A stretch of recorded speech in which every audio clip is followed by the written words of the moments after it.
Boa tarde a todos, sejam bem-vindos. Hoje, 23 de maio de 2025, iniciamos mais uma reunião semanal da programação da operação.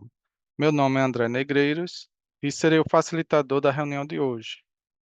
Nossa reunião é dividida em três blocos. Entre eles, temos um intervalo. E após cada intervalo, serão realizadas as perguntas, respondidas as perguntas enviadas pelo chat.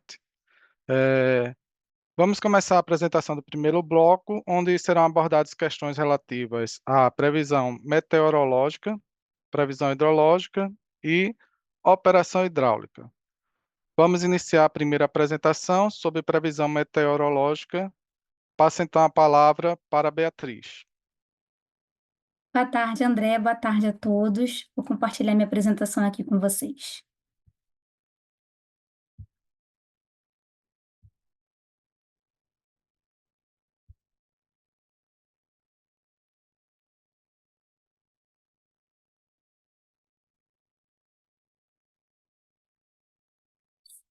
Começar aqui com a previsão meteorológica. Falando dessa semana, vocês estão conseguindo ver minha tela? Sim, né? Então, essa semana, uma frente fria avançou pela região sul a partir de domingo. E junto com ela, né, depois da passagem da frente, teve áreas de estabilidade que ocasionaram precipitação nas bacias do Rio Jacuí, Uruguai, Iguaçu, aqui no Lago de Itaipu também ocorreu precipitação essa semana. No resto do país não ocorreu, nas demais bacias do Sim, né, não ocorreu precipitação significativa, né, conforme essa época do ano, que está no período seco do Sudeste e Centro-Oeste. O destaque essa semana foi a chuva que ocorreu aqui no litoral do Nordeste, atingindo o litoral de Alagoas até o litoral da Paraíba, onde ocorreram totais elevados de precipitação, com acumulado aí acima de 100 milímetros. O acumulado observado nessa semana operativa foi superior ao observado nas semanas anteriores, nas semanas de maio anteriores a essa. Então, foi o volume maior de chuva que foi observado essa semana, agora decorrer do mês de maio. Isso pode ter impactado aí a carga, aí depois vai ter uma apresentação sobre isso. E aqui no norte, né, as pancadas continuaram, né, no extremo norte do país, atingindo só os trechos baixos das bacias do Rio Xingu, e Tapajós também, e um pouquinho aí do Tocantins. Mas o destaque dessa semana foi a chuva do litoral do Nordeste, que é típica dessa época do ano, né? Ele encontra no período chuvoso, leste do Nordeste, e essa precipitação aí entre a média e abaixo da média semanal nas bacias do Sul. Não, um total não muito elevado observado nas bacias do Sul. E aí, em relação à radiação solar, a gente tem que no Sul teve essa semana, né, a média reduziu da radiação solar em relação à semana passada, por conta da atuação da frente fria, das áreas de estabilidade que provocaram nebulosidade na região sul. Então, a gente teve uma redução em relação à semana passada. No Sudeste, teve predomínio de sol claro no início da semana. A nebulosidade começou a aumentar aqui a partir de ontem. Então, até na média, está uma média até superior em relação à semana passada, de radiação solar.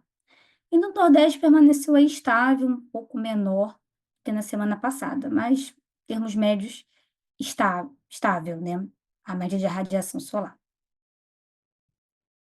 As temperaturas, né? Na semana passada, teve a atuação de uma massa de ar frio desde o início da semana, então a semana começou bem fria e aos poucos, assim, a partir de terça, as temperaturas começaram a elevar de forma gradativa.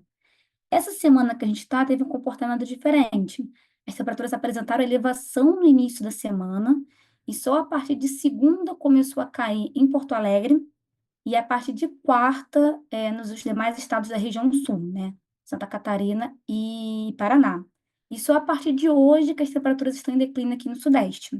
Então, teve um comportamento diferente da semana passada. Em relação às médias de temperatura, elas estão estáveis, com exceção aí de Porto Alegre, que está em declínio em relação à semana passada, e São Paulo, que está apresentando a temperatura em elevação, né? Mais elevada do que na semana passada. Nas demais capitais, as temperaturas seguiram estáveis essa semana. E agora a previsão para a semana que vem. Na semana que vem, no sábado amanhã, a área de estabilidade atua aqui no Rio Grande do Sul. e provocam precipitação no Jacuí, no Uruguai e no Taquariantas. No dia 27, uma nova frente fria avança pela região sul, e no dia 28 pela região sudeste. E o avanço dessa frente fria pela região sul provoca chuva nas bacias do Rio Grande do Sul e também aqui no Iguaçu e na Incrementar Itaipu. E também provoca precipitação aqui no trecho boliviano do Madeira. Essa frente fria que vai avançar, uma frente fria continental, né, ela vai trazer uma massa de ar frio continental também, que vai provocar declínio acentuado de temperatura, na região sul a partir do dia 28, no sul, no Mato Grosso do Sul, Mato Grosso, Acre e Rondônia, também vai ter declínio de temperatura a partir do dia 28, e aqui no sudeste a partir do dia 29. E a condição de chuva permanece aqui no litoral do Nordeste, né? Os três modelos indicam que é o período chuvoso dessa região. E no norte, as pancadas de chuva elas estão se restringindo mais ao extremo norte do país, e não atinge as bacias, só o trecho baixo ali do Xingu e Tapajós. Em relação à temperatura, como eu falei, a próxima semana começa com temperaturas em suave elevação no sul, sudeste e aqui também no centro-oeste, né, que fica elevado no início da semana. Mas aí vem a frente fria do dia 27, aí derruba as temperaturas a partir do dia 28 no sul e no centro-oeste também, e no dia 29 aqui no sudeste. Como o declínio acentuado de temperatura está mais para o final da semana, nas médias, as temperaturas ficam estáveis em relação a essa semana. Por isso que o mapinha está todo em verde. Por exceção aqui do Rio de Janeiro. O Rio de Janeiro, semana que vem, apresenta temperatura inferior a essa semana. Mas o destaque da semana que vem é essa massa de ar frio continental que avança aí pelo país a partir do dia 28 e 29. Em relação à radiação solar, né, a gente também espera uma média estável em relação a essa. Como eu falei, essa frente fria continental, ela vai provocar nebulosidade aqui no São Paulo, no dia 28, e em Minas também, no dia 28, mas é só um dia de nebulosidade. Após a passagem da frente fria, como vem essa massa de ar frio, ela é seca. Então, após a passagem da frente, já predomina céu claro em todas as regiões, né? E no Nordeste segue estável. Em relação ao vento, né, a gente espera uma elevação, um aumento da intensidade do vento no início da próxima semana. E só com a passagem da frente fria, lá para o dia 28 e 29, que deve cair um pouco, né? E depois volta a aumentar. Então, com isso, o vento na semana que vem deve ser, a média, né, da intensidade do vento na semana que vem deve ser superior a essa semana. A gente colocou aqui elevação. Então, a gente espera uma elevação da geração eólica, a gente espera uma estabilidade da geração solar fotovoltaica, e a gente espera uma redução da carga, mas mais para o final da próxima semana, a partir do dia 28 e 29 no sudeste. Então, eram esses destaques. E chuva, a gente espera mais nas bacias do sul, principalmente no Rio Grande do Sul, aí, Jacuí e Uruguai. Tá? Então, eram esses destaques. Obrigada pela atenção e devolvo a palavra para o André. Boa tarde. Beatriz, obrigado pela apresentação. E dando continuidade, convido Ana Machado, que fará a apresentação sobre a previsão hidrológica. Ana, a palavra está contigo. Boa tarde a todos. Vou compartilhar aqui a minha apresentação. André, pode confirmar se está vendo já minha tela? Estou sim. Obrigada. Boa tarde a todos. Vou apresentar a previsão hidrológica para a revisão do 4 do PMO de maio. Só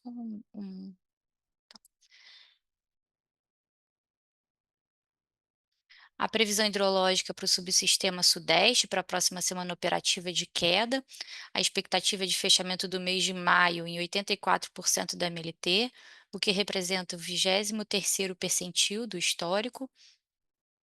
Observamos um comportamento de queda das afluências também para as bacias do Grande e do Paraná, enquanto que para as bacias do Paranapanema e do Paranaíba, observamos uma manutenção das vazões. Na bacia do Grande, a expectativa de fechamento do mês de maio em 64% MLT, o que representa o terceiro percentil, o 13º percentil do histórico. Na bacia do Paranaíba, a expectativa do fechamento do mês de maio em 74% da MLT, o que representa o 20º percentil do histórico. Na bacia do Paranapanema, a expectativa de fechamento do mês de maio em 50% da MLT, o que representa aí o 14º percentil do histórico. E na bacia do Paraná, a expectativa do fechamento do mês de maio em 78% da MLT, o que representa o 19º percentil do histórico. A previsão hidrológica para o subsistema sul para a próxima semana operativa é de ascensão das vazões, a expectativa de fechamento do mês de maio em 37% da MLT, o que representa o 22º percentil do histórico. Observamos esse comportamento de ascensão até o final do mês para as bacias do Iguaçu, Jacuí e Uruguai. Na bacia do Iguaçu, a expectativa de fechamento do mês de maio em 42% da MLT, o que representa o 29º percentil do histórico. Na bacia do Uruguai, a expectativa é de fechamento do mês de maio em 27% da MLT, o que representa o 20º percentil do histórico. Para finalizar o sul, na bacia do Jacuí, a expectativa de fechamento do mês de maio em 43% da MLT, o que representa o 35º percentil do histórico. A previsão hidrológica para o subsistema Nordeste para a próxima semana operativa é de recessão das afluências. A expectativa de fechamento do mês de maio em 46% da MLT, o que representa o que representa o 8º percentil do histórico. A previsão hidrológica para o subsistema Norte para a próxima semana operativa também é de recessão das afluências. A expectativa do fechamento do mês de maio em 67% da MLT, o que representa o 9º percentil do histórico. E para a bacia do Tocantins, para a próxima semana operativa, também é de recessão das afluências, com expectativa de fechamento do mês de maio em 62% da MLT e representando o 6º percentil do histórico. A previsão hidrológica semanal para as principais bacias do SIM apontam volumes de ENA entre 80% e 120% da MLT para as bacias do Madeira, Uatumã, Jari, Araguari, Curuaúna e Itabapoana, Jacuí e Capivari. As demais bacias têm previsão de ENA de 80% da MLT, com destaque para as bacias do Uruguai, Antas, São Francisco, Paraguaçu, Jequitinhonha e Mucuri, que estão com previsão de volumes de ENA abaixo de 40% da MLT.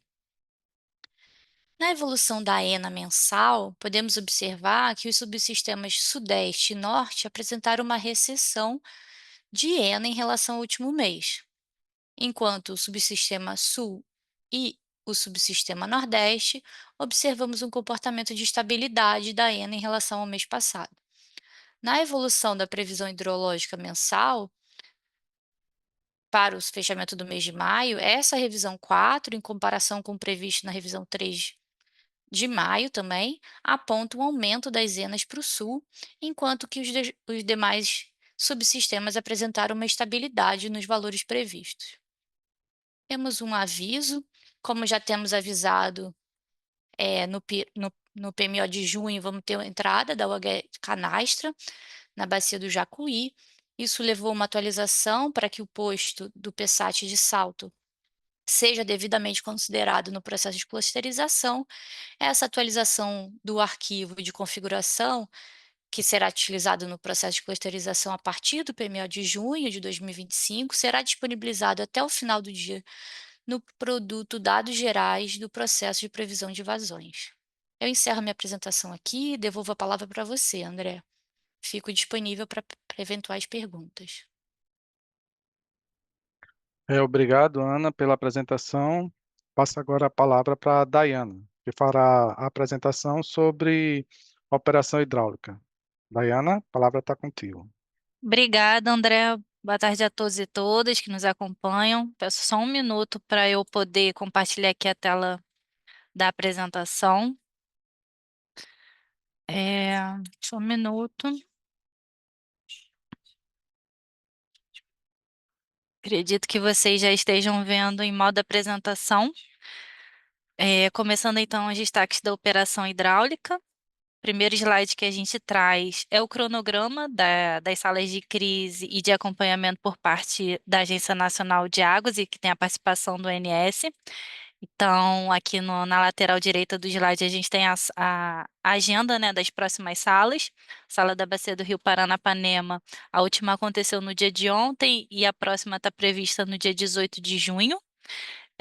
A sala da região sul, a próxima está prevista para ocorrer no mês que vem, no dia 12 de junho. A do São Francisco no dia 3 de junho, a do Tocantins no dia 15 do 7 de julho e no Paraná vai acontecer na próxima semana, no dia 29 de maio. Essa semana nós tivemos duas salas, participação em duas salas da ANA. A primeira foi a quinta reunião da sala de acompanhamento da Bacia do Rio Tocantins no ano de 2025, aconteceu na última terça-feira, no dia 20 de maio. Na ocasião, a gente apresentou um pouco das condições hidrológicas da bacia do Rio Tocantins e dos principais reservatórios. E aqui a gente traz o destaque para o reservatório de Serra da Mesa, que é a usina hidrelétrica situada na cabeceira do rio, e a gente levou as informações sobre uma perspectiva de evolução de armazenamento desse reservatório.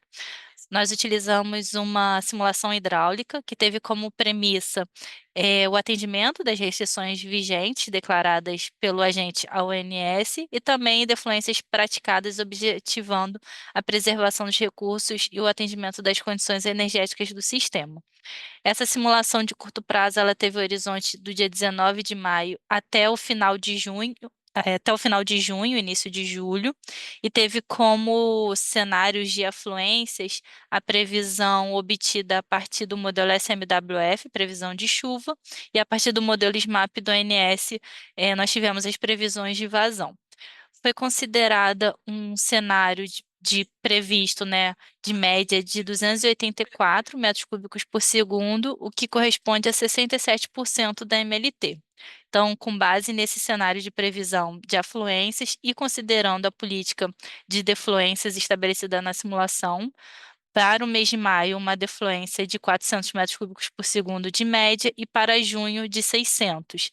Lembrando que junho se inicia a temporada de praias na Bacia do Rio Tocantins, a partir do dia 10 de junho, e conforme foi informado na última reunião semanal, eu também declarado através de carta, a defluência a ser praticada durante a temporada de praia será de 600 metros cúbicos por segundo, a defluência média diária. Então, com base na previsão de afluência e na política de defluências, a gente tem esse gráfico à direita mostrando a evolução do armazenamento de Serra da Mesa, partindo do dia 19 de maio no armazenamento de 73% do seu volume útil e com uma perspectiva de leve recessão até o final de junho, atingindo ali o patamar de 70% do seu volume útil no início de julho. No dia de ontem, nós tivemos participação também na quinta reunião desse ano da Sala de Acompanhamento da Bacia do Rio Paranapanema. Também foram levadas as condições hidrológicas e de operação dos principais reservatórios dessa bacia, que são os reservatórios de Jurumirim, Chavantes e Capivara. E, de forma similar, nós apresentamos também uma simulação de curto prazo para avaliar o comportamento do armazenamento desses reservatórios. O horizonte da simulação foi do dia 22 de maio até o dia 30 de junho. Utilizamos as mesmas premissas de previsão de chuva do modelo SMWF e previsão de vazão do modelo SMAP-ONS.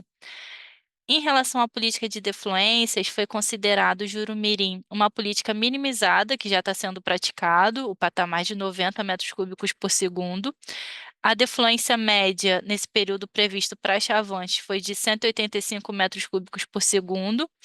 Para Capivara, uma defluência média de 609 metros cúbicos por segundo, considerando que tanto para Chavantes quanto para Capivara a gente considera nos dias úteis uma geração mais elevada e nos finais de semana uma redução dessa geração. E para Mauá foi considerado uma vazão defluente média de 79 metros cúbicos por segundo, né, que representa a defluência mínima ali da usina. Então, olhando o gráfico da evolução dos armazenamentos, a gente considera, né, que Jurumirim partiria, representado na linha azul no gráfico, partiria de um armazenamento de 60% e iniciaria julho no mesmo patamar, 60% do seu volume útil. Chavante, representado pela linha vermelha, teria uma leve recessão, partindo de 67% e atingindo 62% do seu volume útil. A usina de Mauá, representado na linha roxa, pela simulação, ganharia armazenamento no seu reservatório, partindo de 55% e atingindo 63% de volume útil. E, por fim, Capivara, tendo a mesma tendência do reservatório de Chavantes de recessão de redução do seu armazenamento, partindo de 68% e atingindo 61% no início de julho. Lembrando que essas simulações consideram a política que a gente vislumbra atualmente e também o cenário de previsão de vazão utilizado na época dessa simulação e que elas são passíveis de revisão conforme necessidade. Bom, eu encerro aqui a minha apresentação, agradeço o espaço e te devolvo a palavra, André. Obrigada. Obrigado, Dayana, pela apresentação. Vamos agora fazer um intervalo e, quando retornarmos, iremos responder a primeira bateria de perguntas e, em sequência, daremos início às apresentações do segundo bloco. Até já. Boa tarde mais uma vez. Estamos de volta com a reunião semanal da programação da operação antes de iniciar o segundo bloco, temos a informação, recebemos algumas perguntas no chat que ficará para responder no próximo bloco, tá? Agora, vamos dar sequência ao segundo bloco. Serão apresentados os assuntos relativos à previsão de carga para a programação diária e acompanhamento diário semanal, a previsão de carga para o PMO e os limites elétricos e principais intervenções elétricas. Antes de iniciar o segundo bloco,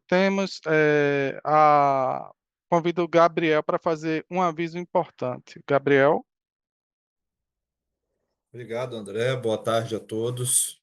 Bom, pessoal, o aviso a partir da próxima a partir do próximo PMO, né, nós não estaremos mais fazendo o acompanhamento das previsões da programação diária eletroenergética, dentro do contexto da operação assistida no semanal, uma vez que dentro da operação assistida do pré-carga DECEM, a gente tem tido muito poucas intervenções, tá? E todas as intervenções que a gente tem são publicadas juntamente com os blocos que vão para o modelo DECEM, os blocos de carga. Então, anexo ao zip dos blocos de carga, nós temos um arquivo denominado operação assistida, onde tem todos os detalhes quando há intervenção. Quando não há intervenção, o resultado é o resultado do modelo pré-carga DECEM, e esse modelo, nós vamos fazer uma reunião da FT pré-carga DECEM no próximo dia 3 de junho, para comunicar aos agentes, formalizando as regras da operação assistida, disponibilizando uma nota técnica, tá? E com isso nós não faremos mais apresentação, a não ser que tenhamos alguma intervenção significativa no modelo, voltamos a apresentar quando houver, tá? No mais, o convite da FT Previcarga Decem já foi encaminhado aos agentes que estão inscritos no CT-PMO-PLD, né? E fica o convite a todos aí de comparecerem no dia 3 de junho, às 16 horas, na reunião da FT Previcarga Decem. Agradeço, retorno a palavra para o André. Tenha uma boa tarde. Boa tarde, Gabriel. Obrigado. E para a primeira apresentação desse bloco, sobre previsão de carga para programação diária e acompanhamento diário semanal, passo a palavra para Eric. Obrigado, André. Boa tarde a todos. Deixa eu começar aqui o compartilhamento da apresentação.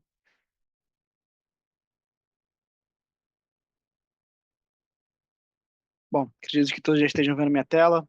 Vou começar aqui é, apresentando o desempenho da previsão de carga para a programação diária da operação dessa última semana, do dia 16 de maio até o dia de ontem, 22. Então, começando aqui apresentando o subsistema Sudeste Centro-Oeste, lembrando que ainda estamos no período de operação assistida, como o Gabriel mencionou, porém nessa última semana não tivemos nenhuma intervenção aos resultados do modelo pré-carga D100 em nenhum dos subsistemas. E aqui no subsistema Sudeste Centro-Oeste, uma excelente semana de previsão com MAP de 1,23% e 92% dos desvios inferiores a 3%. E ao olharmos aqui o desempenho do modelo, acompanhando aqui os desvios inferiores a 1%, nós tivemos 49% praticamente dos desvios inferiores a 1% nessa semana. Passando para o Sul, esse subsistema apresentou os maiores desvios apenas aqui no começo dos dias úteis da semana, na segunda e na terça-feira, porém depois o modelo já voltou a acompanhar bem o comportamento da carga, também sem necessidade de intervenção ao longo da semana, os resultados do modelo pré-carga D100, com MAP de 3% e 56% dos desvios inferiores a 3%. Passando para o Nordeste, também mais uma boa semana de previsão, com MAP de apenas 1,71% e 82% dos desvios inferiores a 3%, também sem intervenções aos resultados do pré-carga D100.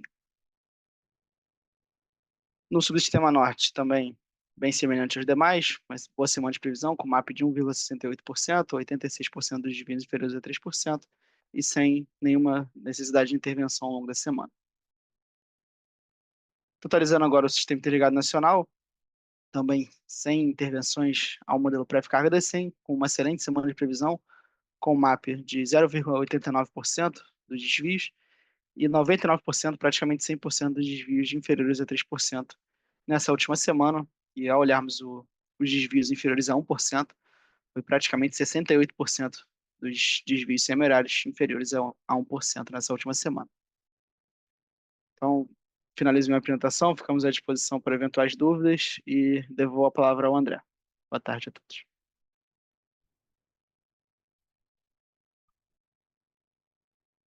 Obrigado, Eric, pela apresentação. E agora eu convido o Carlos, que fará a apresentação sobre previsão de carga para o PMO.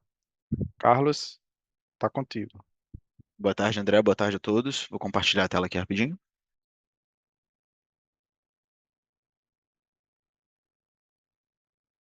Imagino que estejam vendo a minha tela.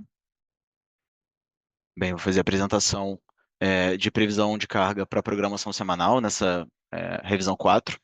E, como de costume, eu vou iniciar falando sobre as premissas meteorológicas, iniciando pelo subsistema Sudeste Centro-Oeste. Então, nessa semana, nesse subsistema, a gente entende que as capitais que representam esses subsistemas ficaram estáveis em relação à semana anterior, com máximas em torno de 25 a 30 graus Celsius.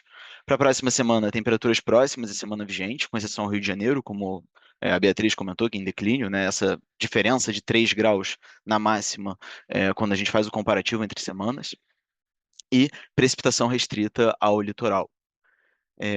Vou pular uma linha, né? O subsistema sul, na semana atual, nós tivemos queda de temperatura, tivemos queda de temperatura em Porto Alegre, nas demais áreas, com máximas superiores em relação à semana anterior, né, em alguns dias bastante pontuais, e isso influenciou no comportamento da carga. Para a próxima semana, temperaturas semelhantes às atuais, com maiores acumulados no Rio Grande do Sul e em Santa Catarina. Bem, agora eu vou passar para o quadro de cima, o quadro de previsão e acompanhamento de carga. Então, a gente pode ver que nessa quarta semana nós tivemos um resultado muito bom como um todo em relação aos desvios de apenas 0,19%. E esse desvio está muito relacionado aos subsistemas Sudeste Centro-Oeste, Nordeste e Norte, que tiveram excelente semana de previsão. Então, nós temos uma expectativa de fechamento de 77.652 megawatts médios. Como a gente pode ver, quinta e sexta semana tiveram poucos ajustes, então, isso dada as nossas assertividades nas semanas anteriores, e isso influenciou bastante no resultado, né, nas nossas previsões para as próximas semanas. E no quadro ao lado do PMO versus revisão do PMO, lembrando que o PMO, nós fizemos as definições de previsões no final de abril, então nós tínhamos uma expectativa de 80.394 megawatts médio, e após essa revisão, nós temos um valor de 77.778, que corresponde a uma variação de menos 3,25%. E agora eu vou começar a análise por subsistemas, né, iniciando pelo subsistema Sudeste Centro-Oeste. Como a gente pode ver nessa quarta semana, é, o- esse subsistema teve é, um ótimo comportamento em relação às nossas previsões, né, um desvio de apenas menos 0,12%, e isso tem sido, na terceira semana também isso aconteceu, uma ótima semana de previsão. Então, esse fator de como o subsistema tem uma grande variabilidade de temperatura, é um pouco mais difícil de você conseguir fazer essa previsão e os nossos resultados estão sendo muito positivos. Para a próxima semana, dadas as, é, as premissas, as premissas meteorológicas, né, não fizemos nenhum tipo de ajuste. Sendo assim, o valor do PMO versus a revisão do PMO ficou com uma variação de menos 4,95%. E agora eu vou passar para o subsistema Sul. O subsistema Sul, nessa quarta semana, teve um desvio de 3,46%. Como eu comentei, é, duas capitais, né, Florianópolis e Curitiba, tiveram em dias pontuais temperaturas máximas mais elevadas, e isso influenciou no comportamento da carga, com uma expectativa de fechamento de 13.452 megawatts médios. E para quinta e sexta semana, com a finalidade de premissas meteorológicas mais nivelamento da carga, foi feito um ajuste na casa de 1,25% e 0,8% nas semanas 5 e 6, respectivamente. E aí, fazendo essa análise de comparativo de revisão do PMO versus o PMO inicial, né, nós temos uma variação de menos 2,55%. Passando agora para o subsistema Nordeste. Subsistema Nordeste, com uma semana também que nessa quarta semana um desvio de menos 1,87, também influenciado pela grande quantidade de chuvas em Maceió, e isso acabou influenciando a carga, mas mesmo assim um nível bastante legal em relação ao desvio nessa quarta semana nesse subsistema. Para quinta e sexta semana, é, poucos ajustes, e fazendo um comparativo de revisão do PMO versus PMO, é, versus o nosso PMO original, nós temos uma variação de menos 0,24%. Para finalizar, o subsistema Norte. Subsistema Norte, também com uma excelente semana de previsão, com um desvio de menos 0,04%, então a carga praticamente cravada em relação às nossas previsões.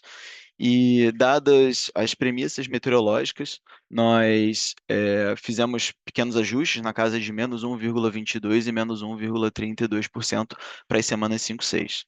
E aí, quando a gente vê a variação, dado que esse é um subsistema que tem pouca variação de temperatura, precipitação, a gente pode ver que, comparando com os outros subsistemas, por exemplo, Sudeste, Sul, essa variação ela acaba sendo significantemente menor, né? Então, apenas 0,12% quando a gente faz a comparativa revisão do PMO versus PMO.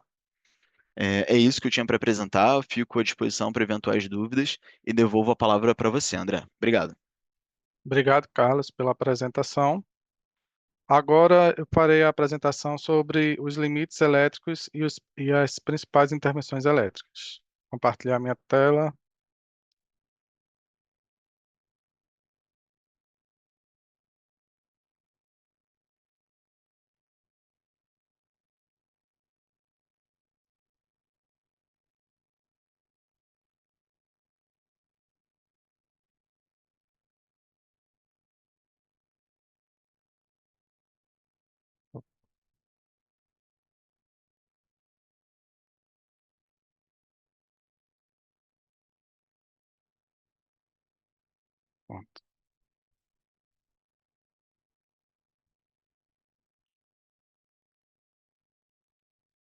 Então, vamos iniciar pela área 500 kV do Nordeste, onde temos a primeira intervenção, que é a linha de 500 kV Buritirama Gentil do Ouro, mais a barra 1, setor de 500 kV de Gentil do Ouro.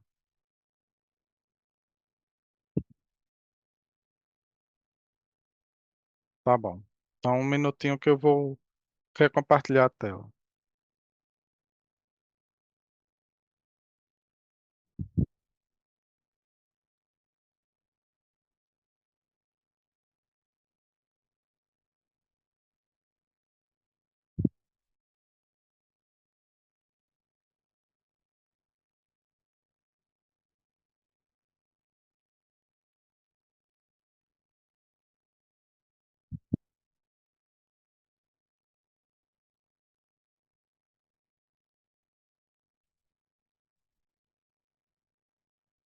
Ok, pessoal, deu um problema técnico aqui, não tinha conseguido compartilhar minha tela, mas agora foi. Então, para a área 500 kV do Nordeste, a primeira, como eu falei, é a linha de 500 kV Buritirama Gentil do Ouro e a barra 1 desse setor de Gentil do Ouro. Vai acontecer no sábado, entre as 7 às 17 horas, e como consequência, né, para evitar problemas dinâmicos na perda da linha Gentil do Ouro Salto Sertão e contingências envolvendo a barra de 500 kV, vai ser necessário limitar o fluxo Nordeste-Sudeste até 6.700 megawatts. A próxima está previsto para o domingo, das 6 às 16, a intervenção na linha de 500 kV Ibicoara e Igaporã 3. Com isso, a gente precisa limitar o fluxo Nordeste-Sudeste até 6.800 e também reduzir em 200 megawatts os limites do fluxo Nordeste-Sudeste e fluxo Norte-Sul mais Nordeste-Sudeste em relação aos definidos em função do fluxo Norte-Xingu. E também reduzir em 200 megawatts esses mesmos limites em relação aos definidos para a perda do bipolo de Xingu. A próxima intervenção é a barra 1 de Igaporã 3, setor de 500 kV, que está previsto para o domingo, das 7 às 17 horas. E com isso é necessário limitar o fluxo Nordeste-Sudeste em no máximo 6.500 megawatts. Temos também o disjuntor Delta 4 da subestação de Sapé-Açu 500 kV, que está previsto para terça-feira, das 12 às 14 horas. E com isso, a necessidade de limitar o fluxo Nordeste-Sudeste em até 6.700 megawatts. Já na área Goiás-Brasília, a gente tem o banco de capacitor série 701 da subestação Serra da Mesa 2, 500 kV, para o domingo, das 7 às 11 e das 7 do dia 13, sexta-feira, né? Ele começa no domingo e vai até a sexta-feira, para a realização de modernização do sistema de proteção. Para isso, será necessário programar e manter durante a intervenção o fluxo Nordeste-Sudeste limitado a 6.700 megawatts e o fluxo Sudeste-Centro-Oeste limitado em 10.500 megawatts. E também o conjunto fotovoltaico Arinos 2 limitado a 1.000 megawatts. Para a área de 500 kV de Minas Gerais, temos a intervenção de 500 kV Itabira 5 Mesquita Circuito 2, previsto para o domingo, das 7h20 às 17 horas. E para a realização dessa intervenção, será necessário reduzir em 200 megawatts o fluxo Nordeste-Sudeste adicional e reduzir em 100 megawatts o fluxo Norte-Sul mais o fluxo Nordeste-Sudeste adicional. Temos para a área Goiás-Brasília o disjuntor de 922 de Serra da Mesa 500 kV. Está previsto das 6h50 do dia 19 às 16h30 do dia 26. E o motivo é para a substituição dos transformadores de correntes associados e para que o sistema interligado suporte contingências com falha de disjuntor, será necessário restringir o fluxo Nordeste-Sudeste em 6.700 megawatts e o fluxo Sudeste-Centro-Oeste em 10.500 megawatts, além do conjunto fotovoltaico Arinos 2 em 1.000 megawatts. Novamente, na área Norte-Nordeste, a gente tem a linha de 500 kV Miracema-Gurupi, circuito 1, programado para o domingo das 4h20 às 17 horas, para substituição de cadeias de isoladores. E para que não tenhamos problemas durante a intervenção, será necessário limitar o fluxo Nordeste-Sudeste em 6.500 megawatts, reduzir em 300 megawatts os limites do fluxo Norte-Sul e da Norte-Sul mais o fluxo Nordeste-Sudeste para a perda do bipolo de Xingu, e também reduzir em 300 megawatts os limites do fluxo Norte-Sul mais o fluxo Nordeste-Sudeste em função do fluxo Norte-Xingu. Temos também a barra da SE Tucuruí para sexta-feira, do período das 9 às 13 horas, para uma inspeção geral e ensaios de chave de aterramento no transformador de potencial. E para que seja possível realizar, precisará limitar a usina de Tucuruí em 2.000. Na realidade, a Tucuruí é acima de 2.300 megawatts e a usina Tucuruí com pelo menos 4 máquinas sincronizadas. Já na área sul-sudeste, a gente tem a usina 10 e 13 e a barra 3 de 500 kV e a linha de 500 kV de Itaipu Foz do Iguaçu, circuito 2, para o período das 7 às 10 do domingo, para realizar o teste de Black Start na UHE Itaipu. E para isso, a geração de Itaipu vai ficar limitada em 5.400 megawatts. Temos também a barra F de 500 kV da SE Foz do Iguaçu, 660 Hz, das 7 às 17 horas da quarta-feira, onde será feita a manutenção corretiva para verificação de atuação acidental da proteção. E, como consequência, vai ser necessário reduzir a geração de Itaipu em 6.000 megawatts. Temos também a linha 765 kV Itaberá, Tijuco Preto, circuito 3, para iniciar das 0 hora do dia 24 do 5 às 7 horas do dia 26 do 5, para realizar a modernização de proteção diferencial. E para que isso seja possível, será necessário reduzir em 2.500 megawatts os limites de recebimento do Sudeste e reduzir em 500 megawatts o limite de recebimento do Sul, e o fluxo para o Sudeste é menor do que 1.700 megawatts. E para finalizar, temos a intervenção no elo CC da barra de 600 kV de Itabuna, Foz do Iguaçu, das 7 horas da terça às 17 horas do sábado, para a revitalização desse bipolo. E para isso, o elo CC fica limitado em 3.132 megawatts.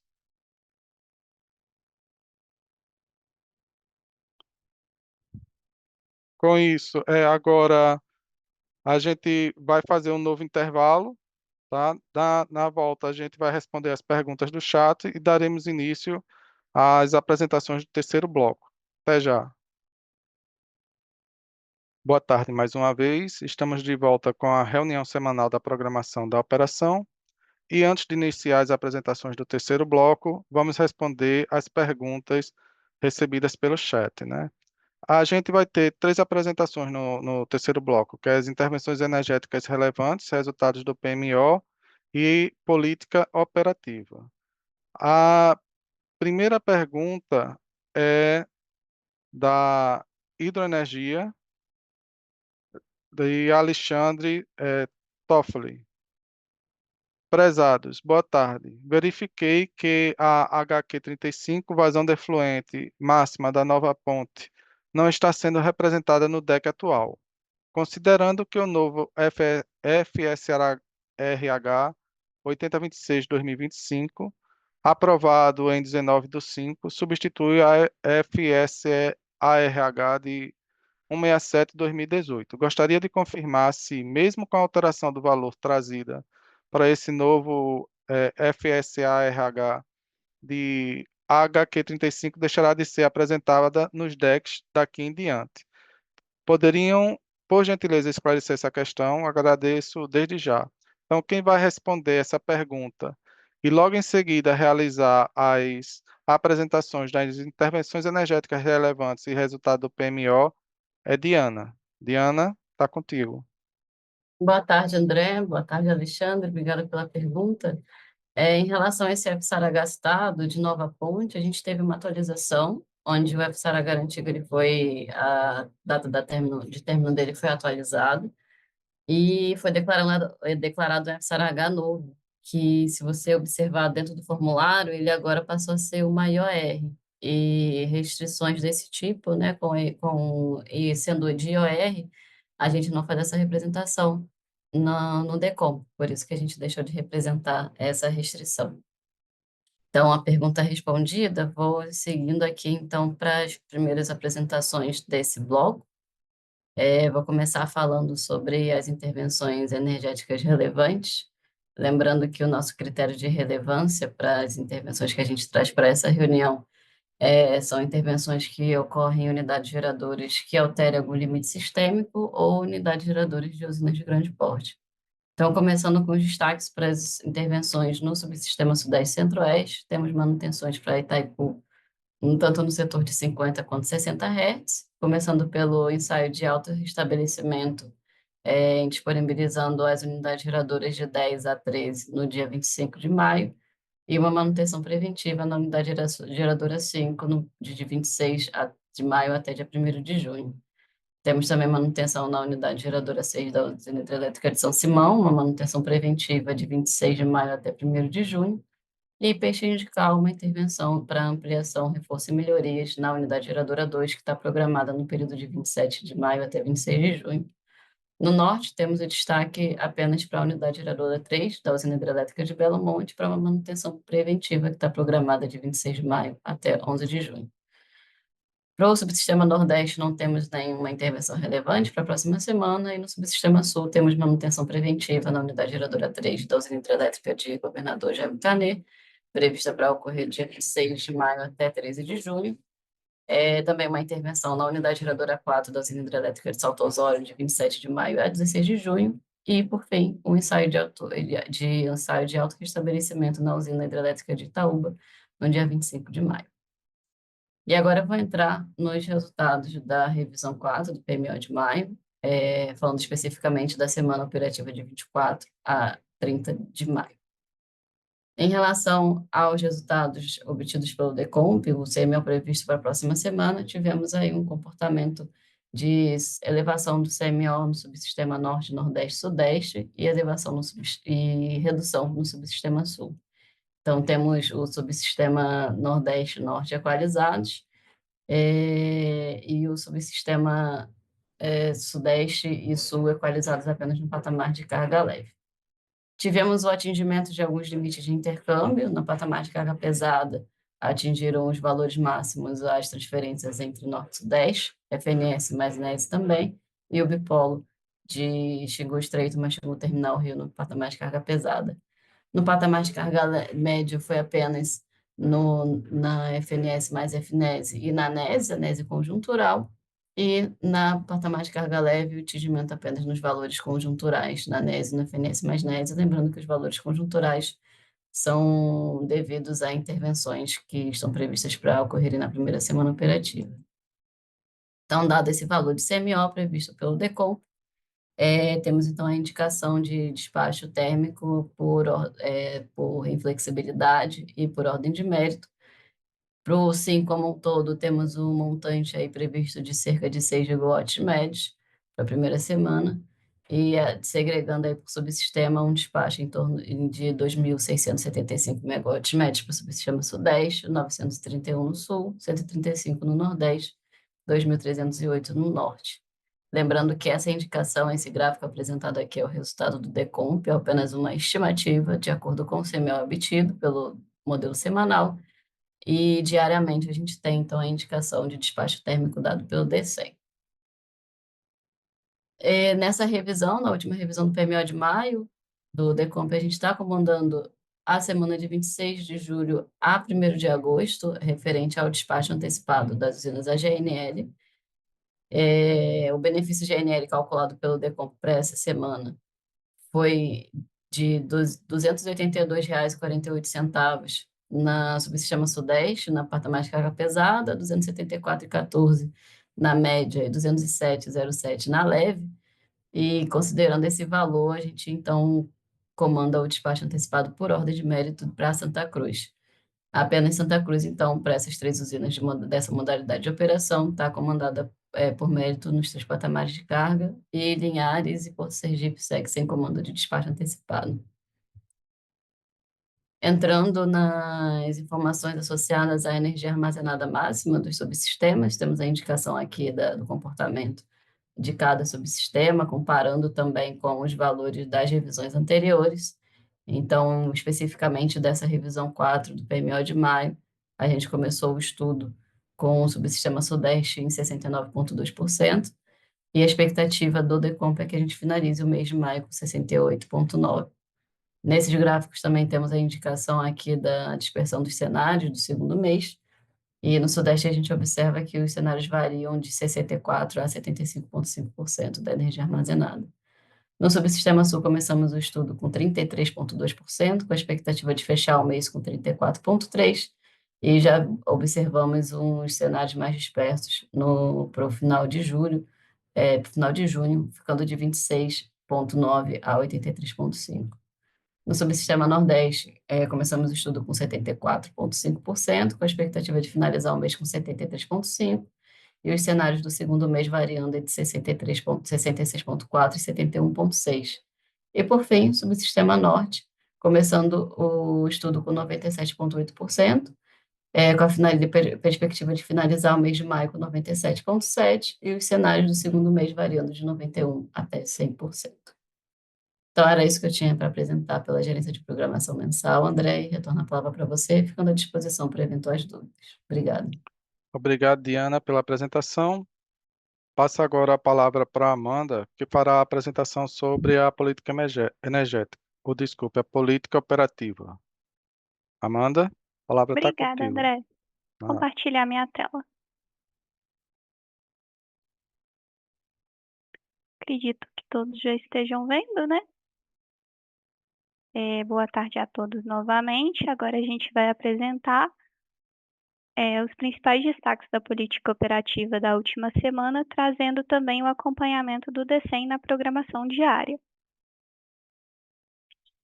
Inicialmente, a gente traz uma análise gráfica comparativa entre os valores de CMO do DECEM e do Decomp. No Decomp, o CMO semanal médio foi de R$ 269 reais o megawatt-hora no subsistema Sudeste Centro-Oeste, de R$ 325 reais o megawatt-hora no subsistema Sul e de R$ 268 reais o megawatt-hora nos subsistemas Nordeste e Norte. Já no DECEM, na maioria dos patamares, os valores de CMO eles estão próximos aos valores de referência do Decomp. E destacando as principais diferenças, a gente pode citar os CMOs reduzidos em todos os subsistemas na carga leve dos dias 17 e 18/5, devido à carga reduzida do final de semana, CMOs reduzidos no subsistema Sudeste, Centro-Oeste, Norte e Nordeste ao longo da semana operativa devido à redução da carga líquida, CMOs elevados no subsistema Sul devido à limitação do fluxo bateias, o FBTA, conforme MOP ONS 183S de 2025, e por fim as demais diferenças de CMO entre os modelos se devem ao melhor detalhamento da carga, da rede elétrica e da previsão de geração de usinas não simuladas. Neste slide a gente apresenta o boxplot com os valores de CMO por barra para os 4 subsistemas para o dia de hoje. Destacamos que apenas no subsistema Sul os valores de CMO apresentam dispersão de resultados. No subsistema Norte, os outliers com valor de CMO nulo ao longo do dia são decorrentes do limite do fluxo na linha de 230 kV Ferreira Gomes Macapá, conforme o MOP ONS 170R de 2025, e adicionalmente os outliers com valor de CMO em torno de R$ 115 o megawatt-hora ao longo do dia são consequência da limitação de geração da UTE Tambaqui, conforme SGI 26170 de 25. No subsistema Nordeste, o outlier nulo a 0,30 é consequência da limitação da inequação para controle de carregamento da linha de 230 kV Senhor do Bonfim 2, Juazeiro da Bahia 2, conforme SGI 26157 de 25.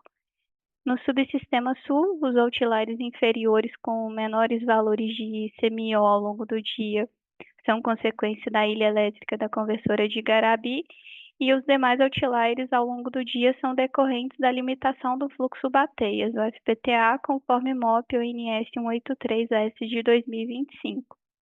E, por fim, no subsistema Sudeste, os outliers a 6,30 são consequência do limite de condição normal da linha de 230 kV em Riborda, em Piratininga. Nesse slide, a gente apresenta o CMO por barra durante uma meia hora para o dia de hoje, destacando que apenas 30% das barras do SIM são mostradas e são observados valores de CMOs elevados no Sudeste como consequência da limitação de condição normal da linha de 230 kV em Riborda, em Piratininga. Nesse slide, a gente apresenta um comparativo entre a geração hidráulica do DECEM e do PDP para os 4 subsistemas. Essas diferenças ocorrem devido à representação simplificada no modelo dos limites elétricos, além da política operativa. Destacamos que houve alteração nos limites de FBTA a partir do dia 17/5, conforme MOP ONS 183S de 2025. E com isso foi possível reduzir a geração hidráulica do subsistema Sul com relação aos montantes praticados na semana operativa anterior. Já com relação à geração térmica, foram observadas diferenças nas gerações do PDP em comparação com o DECEM, devido à declaração de inflexibilidade por parte dos agentes após a publicação do DECEM, e houve despacho térmico para maximizar a transferência de energia para o Sul, conforme deliberação do CMSE. Houve geração por razão elétrica entre os dias 20 e 23/5 das UTS Cubatão e GNA1, e geração por garantia energética entre os dias 19 e 23/5 das UTS J. Lacerda C, B, A2 e A1. Com relação ao intercâmbio internacional, nessa semana operativa não houve exportação de energia térmica nem exportação de energia vertida turbinável transmissível, e para a próxima semana há baixa probabilidade de exportação devido à política energética da região Sul. No dia 18/5, houve importação de energia da Argentina na modalidade de devolução por oportunidade. Nessa semana operativa não houve acionamento de ofertas de resposta da demanda. E nesse slide a gente apresenta a importação de energia da Venezuela para o subsistema isolado de Roraima. Destacamos que, de acordo com os procedimentos de operação vigentes, o fluxo de potência ativa na linha de 230 kV Boa Vista Santa Helena está limitado em 15 megawatts, e nessa semana operativa houve importação de energia da Venezuela em todos os dias, com modulação ao longo do dia, reduzindo nos momentos de carga baixa e apresentando valores entre 3 e 13 megawatts médios. Agora a gente apresenta os gráficos com as médias semi-horárias do balanço por subsistema no decorrer da semana operativa, começando pelo subsistema Sudeste e Centro-Oeste. Ele apresenta perfil importador de energia em todos os patamares. A geração foi dimensionada para controle de nível e atendimento da carga nas usinas dos rios Grande e Paranaíba e operação minimizada nas usinas do Paraná, e exploração dos recursos energéticos nas usinas das bacias dos rios Madeira e Teles Pires. Para o subsistema Sul, perfil importador de energia em todos os patamares, o controle de nível dos reservatórios, conforme decisão do CMSE, uso de recursos adicionais para preservar a geração hidráulica e maximizar o recebimento de energia dos outros subsistemas, principalmente RSU e FBTA. Para o subsistema Nordeste, o perfil exportador de energia em todos os patamares, a operação minimizada na cascata do Rio São Francisco devido aos limites de interligação, a defluência mínima média diária em Xingó de 1.100 metros cúbicos por segundo em atendimento à resolução da ANA. E, por fim, para o subsistema norte, subsistema exportador de energia em todos os patamares, exploração das usinas das bacias do Rio Tocantins e do Rio Xingu, respeitando-se as restrições operativas e os limites elétricos vigentes, e operação da usina de Balbina para controle de nível, consolidando a estratégia de ganho de volume útil em vista do período seco. Nesse slide, a gente apresenta o balanço por fonte de geração dos dias 17 a 23/5, onde 93% do despacho foi realizado por fontes renováveis, e dentre as fontes, 38% dessa geração são de usinas não despachadas centralizadamente, como as eólicas, fotovoltaicas, PCHs, PCTs e MMGD. O montante de geração total foi de aproximadamente 185 megawatts médios, inferior ao despacho na semana anterior. E as maiores diferenças observadas entre as fontes foram a redução de geração hidráulica, de aproximadamente 2,5 gigawatts médios, a redução de geração eólica em aproximadamente 550 megawatts médios, a elevação de geração térmica em aproximadamente 2,3 gigawatts médios e a elevação de pequenas UTEs em aproximadamente 600 megawatts médios. Nesse slide, a gente apresenta a previsão de geração eólica para a próxima semana operativa, com valores médios oscilando nos próximos dias, sendo que a menor média está prevista para o dia de hoje, em aproximadamente 12,2 gigawatts médios. Com relação à importação de energia, foram recebidas ofertas da Argentina pela comercializadora Enel.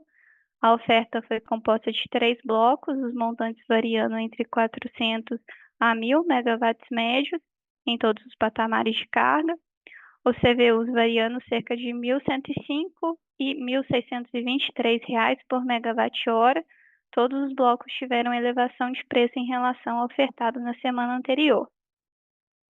Já do Uruguai, foram recebidas ofertas de importação pelas comercializadoras Enel, BTG Pactual e Bolt Energy.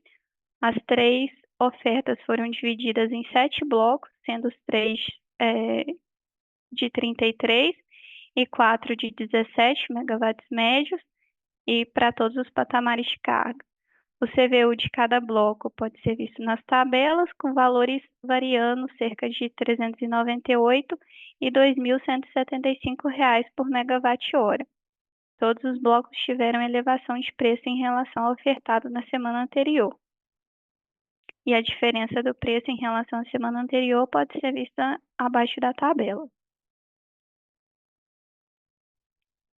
Com relação à política operativa da próxima semana, para o subsistema norte, temos exploração das usinas das bacias do Rio Tocantins e do Rio Xingu, respeitando-se as restrições operativas e os limites elétricos vigentes, além da operação para controle de nível na usina de Balbina. No subsistema nordeste, operação minimizada na cascata do Rio São Francisco devido aos limites de interligação. A defluência mínima média diária de Xingó segue em 1.100 metros cúbicos por segundo em atendimento à resolução da ANA. No subsistema sudeste e centro-oeste, a utilização dos recursos das bacias dos rios Grande e Paranaíba e possibilidade de elevação das defluências das usinas do Rio Paraná, conforme necessidade de alocação na carga, manutenção dos limites de interligação sul-sudeste e controle de nível dos reservatórios, e, por fim, exploração dos recursos energéticos nas usinas das bacias dos rios Madeira e Telespires. Para o subsistema sul, operação maximizando o recebimento de energia pelo subsistema, conforme deliberação do CMSE, buscando a minimização de geração hidráulica com o despacho de recursos adicionais, sendo avaliado diariamente.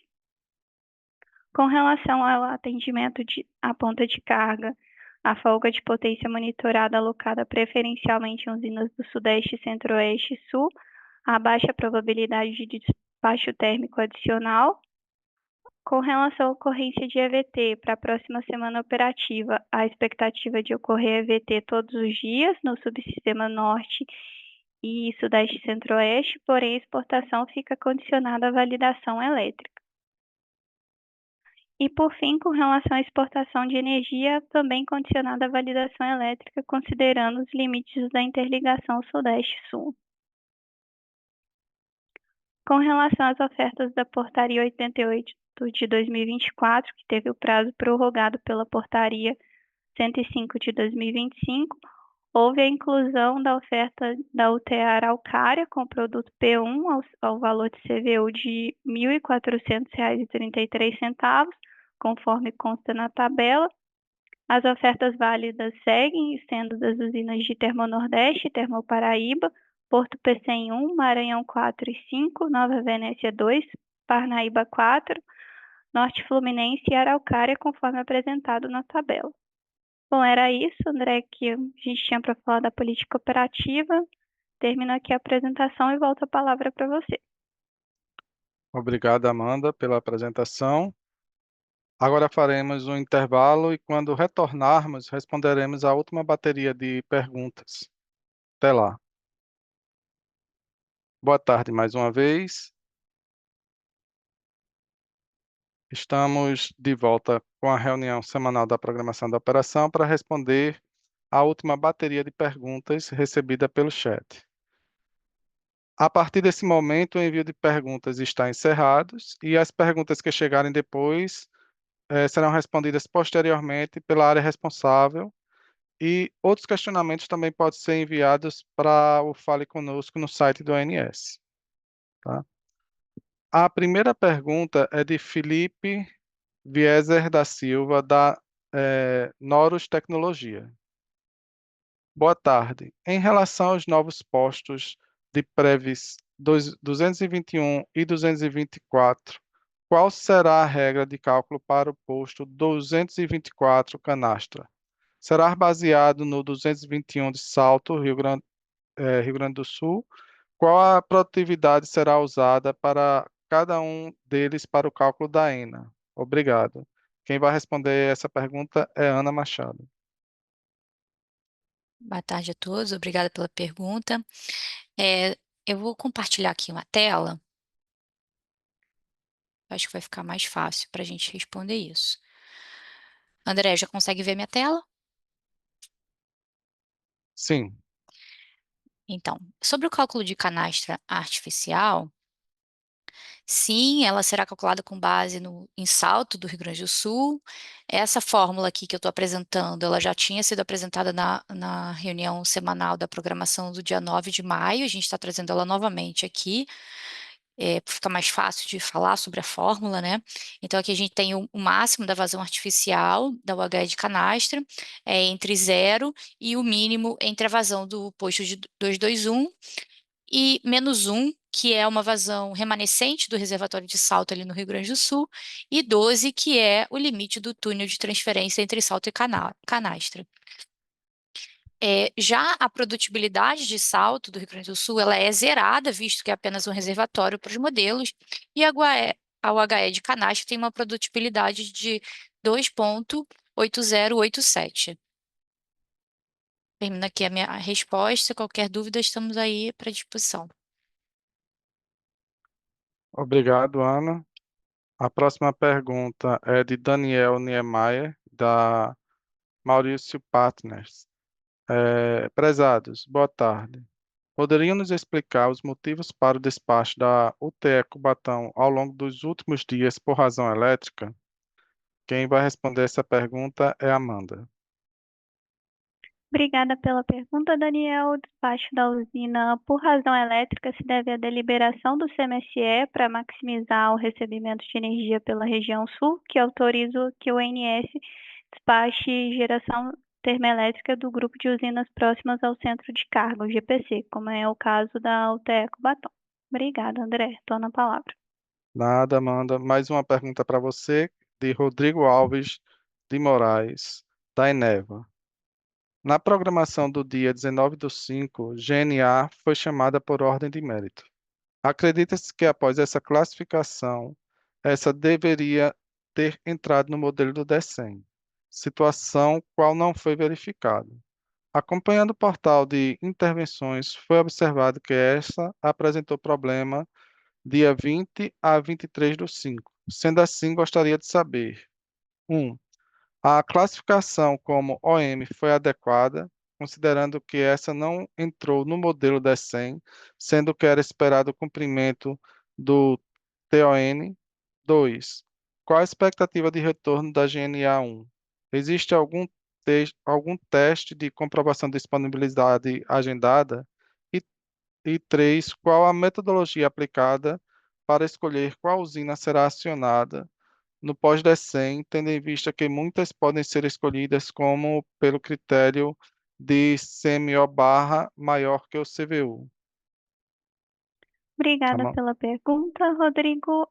Com relação à pergunta 1, a UTE-GNA1 ela foi despachada na etapa pós-DECEM por ordem de mérito nos períodos indicados pelo modelo DECEM, ou seja, onde o CMO da barra é maior do que o CVU da usina, e nos demais períodos a titulação foi de razão elétrica, conforme deliberação do CMSE. Com relação à pergunta 2, o SGI 31264 de 25 de desligamento da usina foi encerrado hoje, às 12 horas, e com relação ao teste de comprovação de disponibilidade, a gente não tem essa informação.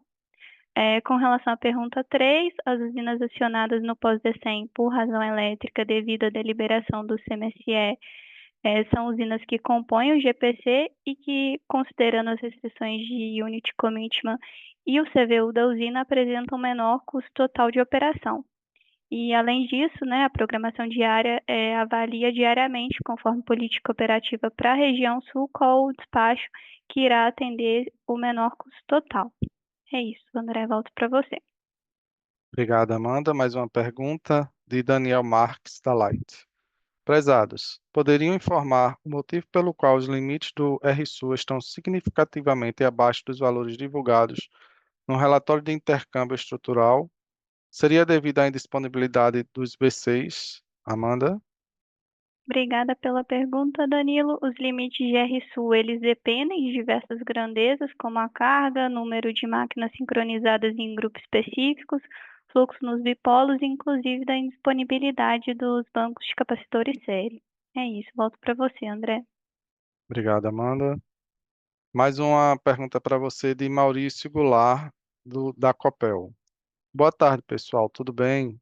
As usinas J. Lacerda, B e J. LAC A2 estão apresentadas no DEC, representadas no TEC do DECOMP como com geração por inflexibilidade.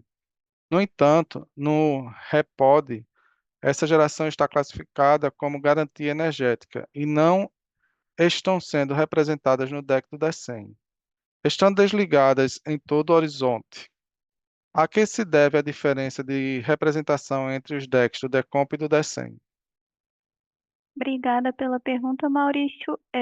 Decisão do agente declarar inflexibilidade no DECOMP, mas não fazer a declaração diariamente, seja no DECEM ou na etapa de pós-DECEM, e diante da não declaração por parte do agente, o ANS avalia o acionamento por garantia energética conforme deliberação do CMSE. Retorno para você, André. Obrigado, Amanda. Agora temos uma pergunta para Diana, de Doris Palma, da Itaú. Boa tarde. Por qual motivo a FSRH 7676 não está sendo considerada na modelagem de defluência mínima de pimental, sendo que a vigência dela é até 31/12? Boa tarde novamente, André. Boa tarde, Doris. Obrigada pela pergunta. Demos uma olhada aqui, tanto no deck do Decomp quanto no deck do DECEM, e essa restrição indicada, ela está sendo representada nos dois modelos, sim. Então, se de repente for associado a outro modelo, algum dia específico, peço até que entre em contato via central de relacionamentos com os agentes para termos alguma informação mais detalhada, mas pelo que a gente deu uma olhada nos decks, essa restrição está sendo representada. Obrigado, Diana. Próxima pergunta é de Tiago César, da Atlas. Prezados, boa tarde. Parabéns pela apresentação. Gostaria de entender melhor a operação que acarreta em manter vazões de efluentes de Porto Primavera acima de 5.000 metros cúbicos por segundo nesta semana operativa, mesmo com relevantes excedentes energéticos observados no Sudeste e Nordeste. Existe perspectiva de redução das defluências e quais condições serão necessárias para promover tal redução? Quem vai responder essa pergunta é a Amanda. Boa tarde, Thiago. Obrigada pela pergunta. A geração em Porto Primavera, ela foi necessária para controle de nível, porque nessa semana a gente teve o teste com portas de Jupiá, sendo necessário verter nessa usina, o que ocasiona uma afluência maior em Porto Primavera. Agradeço, André. Volto para você.